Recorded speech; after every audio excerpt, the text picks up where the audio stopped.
هاي. بص بتقول لك ايه؟ اسمع يالا، اسمع بتقول لك هاي. عاملين ايه؟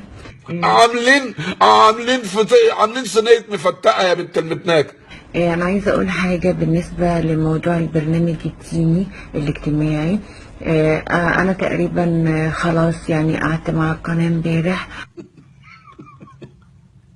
يا بنت الوسخه يا بنت المتناكه، طب نسمعها تاني، انا مش مصدق نفسي. يا سما يا سموره يا بنت الوسخه.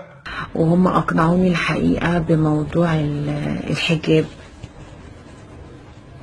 تقريبا يعني اقنعوني بموضوع الحجاب، بس لسه برضو في كلام. انت هتتحجبي يا بنت الوسخه. اديها شخره اديها شخره، سما المصري هتتحجب يا جماعه. نغنيها تاني يا بنت الوسخه. عشان بس ما تتفاجئوش انا طالعه في البرنامج بالحجاب. عايزه اقول للناس اللي عماله تهري اسكتوا واقعدوا جنب الحيط شويه. لما البرنامج ينزل عجبكم اوكي، ما عجبكوش كل اللي تقدروا تعملوه ان انتوا تروحوا تقاضوني. اكتر من كده ما تقدروش تعملوا. بطلوا هرش. دي اتنكت لطوب الارض، عليا الحرام من ديني. اوكي. بس واستنوا بقى البرنامج. تلاقوني بالحجاب.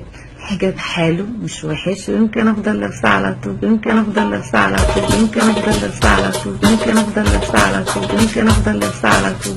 انت هتفضل لابسه على طول يا بنت المتناكه، هتفضلي لابسه على طول. احال يا دي كنت صمياني. يمكن افضل لابسه على طول. يا حلو يا سموحه، هتفضل لابسه على طول يا ولاد الوسخه. في حد ماشي؟ لا مفيش.